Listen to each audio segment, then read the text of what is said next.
Oke, ketemu lagi dengan saya Muhammad Rizky. Masih sehat semuanya? Nah, pada pertemuan kali ini kita akan membahas tentang pola. Dan dengan berhubungan dengan matematika, ya tentunya pola bilangan. Nah, sebelum mengenal lebih jauh tentang pola bilangan, terlebih dahulu kita akan mencari contoh aplikasi dari pola pada kehidupan sehari-hari. Setelah mengetahui contohnya, ada beberapa contoh, kita akan memberikan beberapa contoh pola bilangan dalam kehidupan sehari-hari atau pola pada umumnya pada kehidupan sehari-hari. Kemudian nanti kita akan mencoba untuk menganalisa dari contoh pola yang ada, sehingga nanti kita akan membuat kesimpulan, yang kesimpulannya nanti akan dapat kita gunakan untuk banyak hal. Oke?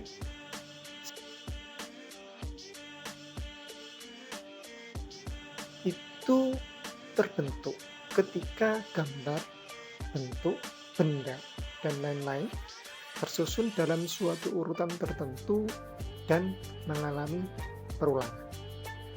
Poin penting dari kalimat ini yaitu gambar tadi, bentuk tadi itu harus merupakan urutan yang mengalami perulangan. Itu urutan yang mengalami perulangan. Dalam kehidupan sehari-hari, coba yang pertama, contoh yang bisa kita pakai yaitu kain batik.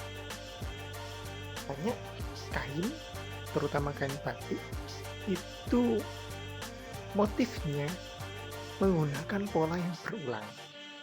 Memang tidak semuanya, tapi ada beberapa yang menggunakan pola yang berulang. Kita perhatikan pada kain tersebut. Ada beberapa pola kan, ada pola segitiga, kemudian yaitu kebanyakan pola segitiga mengalami perulangan terus ulang. Ada segitiga yang cuma garisnya aja, ada yang full putih, ada yang merah hitam terus gitu mengalami perulangan. Nah, itu dia pola pada kain batik. Contoh yang kedua yaitu bentuk plafon. Di rumah kita maupun di kantor biasanya bentuk plafonnya itu bermacam-macam motifnya. Nah, kebanyakan kita menyukai bentuk plafon yang memiliki motif tertentu. Nah, sebagaimana contoh yang ada itu. Nah, pola itu ya merupakan contoh dari pola pada kehidupan sehari-hari. Yang ketiga, bentuk lantai juga sama. Jadi bentuk lantai di rumah, di kantor, di sekolah, di kafe, dan di tempat-tempat yang lain kebanyakan dibuat menyerupai pola-pola tertentu. Kemudian nah, ini kalung.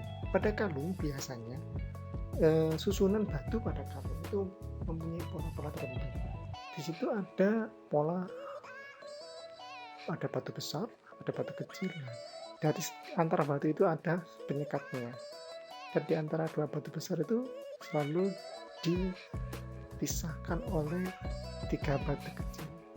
Itu juga memiliki pola juga. Itu juga salah contoh dari pola pada kehidupan sehari-hari. Contoh yang terakhir yang kita berikan yaitu contoh pagar taman. Nah, pagar taman itu kan bentuk pola dan terus mengalami perulangan. Nah, inilah 5 contoh pola yang kita berikan yang merupakan aplikasi dari pola pada kehidupan sehari-hari. Di luar 5 contoh ini masih banyak lagi contoh-contoh yang lain.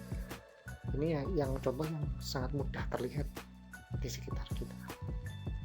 Nah, pembahasan kita tentang kita ada contoh kalung. Kita coba buat kalung yang seperti ini. Ada susunan benda-benda yang ada pada kalung itu. Ada hati, ada bentuk abstrak, ada bintang 7. Kemudian ada hati, bentuk abstrak, bintang 7, hati, bentuk abstrak, bintang 7. Nah, susunan ini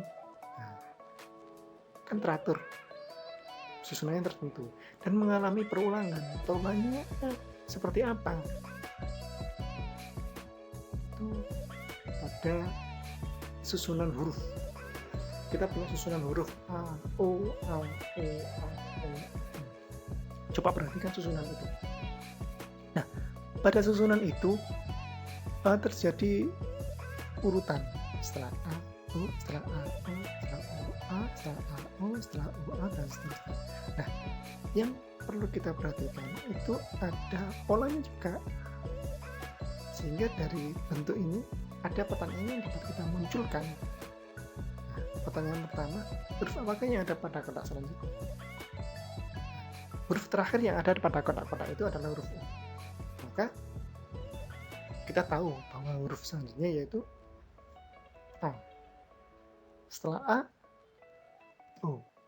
Setelah U, A, kemudian U lagi, kemudian A, kemudian U lagi. Nah, itulah susunan-susunan yang ada. Kita dapat mengetahui kapan saatnya muncul O setelah kita menganalisisnya tadi di awal.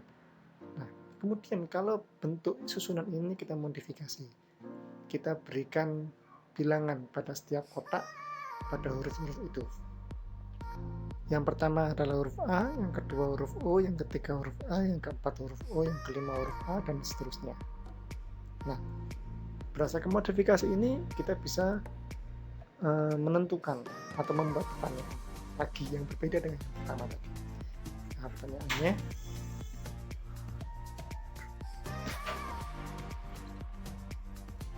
pertanyaannya, yang dapat dimunculkan pada susunan yang ini adalah huruf apakah yang berada pada kotak yang ke-10.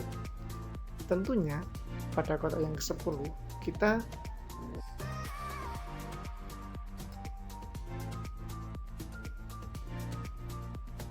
coba kita perhatikan tabel yang kita buat. Huruf A itu ada ternyata berdasarkan yang sebelumnya ya, ada pada kotak yang pertama, ke-1, kedua, ke-1, ketiga, kelima, ke-7, ke-9, ke-11, dan seterusnya. Sedangkan huruf O berada pada kotak kedua, ke-4, ke-6, ke-8, ke-10, ke-12, dan seterusnya. Nah, coba kita analisa. Kira-kira apa hubungannya 1, 3, 5, 7, 9, 11? Oke, ada yang tahu? Ya, benar. Ternyata huruf A itu ada pada kotak dengan urutan bilangan yang ganjil.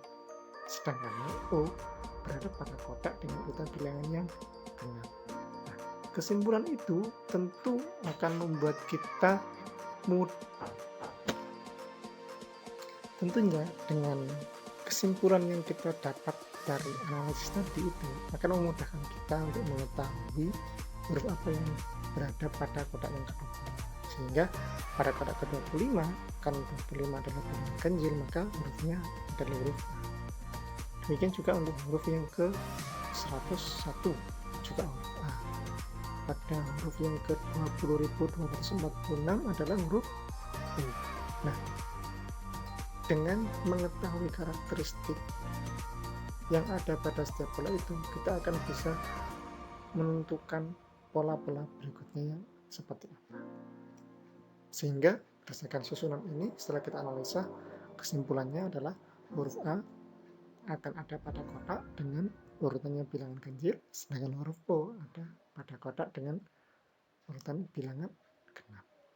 Itu adalah kesimpulan dari susunan-susunan huruf yang AO ini. Masuk contoh berikutnya, yaitu bilangan. Ada susunan bilangan 2, 5, 8, 11. Nah, berikutnya bilangan apa? Nah, untuk menentukan selanjutnya bilangan apa, terlebih dahulu kita analisa bilangan-bilangan yang sudah ada. Apakah dia memiliki urutan tertentu dengan pola tertentu? Oke, kita perhatikan 2, 5, 8, 11. Ternyata 2 ke 5 itu memiliki beda 3. 5 ke 8 juga sama, 8 ke 11 juga sama. Sehingga berdasarkan hal itu, maka kita bisa tahu bahwa bilangan setelah 11 itu adalah 14. Kemudian 17, kemudian 20, kemudian 23, dan seterusnya. Nah, kita akan bisa mengetahui itu kalau sebenarnya kita sudah bisa menganalisisnya, susunan-susunan itu.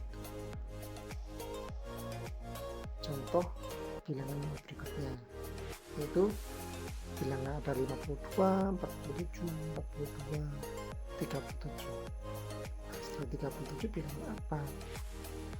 Coba analisa dulu ya. Kira-kira apa? Bagaimana hubungan antara 52, 47, 42, dan 57? Dan 37. Ada yang tahu? Oke. Jadi 52 dengan 47 itu selalu berkurang 5, dan seterusnya. Sehingga setelah 37 akan kita ketahui, maka 37 dikurangi 5 sehingga 32. Berikutnya setelah 32 berapa? 27. Kemudian 22 dan seterusnya. Nah, itulah urutan-urutan yang ada pada pola bilangan ini. Akan kita coba lihat adalah contoh pita warna. Di sini ada pita dengan 3 warna, yaitu warna kuning, biru, dan merah. Dan masing-masing warna itu ada bilangan yang saling berurutan 1 sampai 14. Nah, berdasarkan pita ini, pertanyaan pertama, setelah kuning ada biru, setelah biru kuning, setelah kuning biru, setelah biru merah, setelah merah kuning, setelah kuning biru, setelah biru merah, setelah merah kuning, dan seterusnya berulang. Sehingga pada ke-15 yaitu merah. 16 setelah merah tadi kuning. 17 setelah kuning biru, dan seterusnya. Nah, tetapi sama halnya seperti yang sebelumnya, kalau kita ditanya pada bilangan yang ke-30 warna apa? Nah, tentu kita memerlukan terlebih dahulu untuk mengetahui karakteristiknya. Nah, untuk mengetahui itu kita perlu menganalisisnya terlebih dahulu. Nah, oke, untuk ini pita warna ini dipersilakan kepada para pendengar, para siswa untuk menganalisanya terlebih dahulu. Kemudian kita akan membahasnya pada video berikutnya. Oke, jangan lupa silakan dianalisis terlebih dahulu kapan muncul warna kuning, biru, merah, pada bilangan apa akan muncul warna kuning, pada bilangan yang apa akan muncul warna merah, dan pada bilangan apa muncul warna biru. Oke, seperti itu. Kalau ada yang tanyakan tentang materi ini, silakan tulis di komen. Nanti kalau kita perlu menjawab, kita akan jawab. Oke, demikian. Sampai ketemu di video berikutnya. Tetap jaga kesehatan. Selamat siang. Sampai jumpa.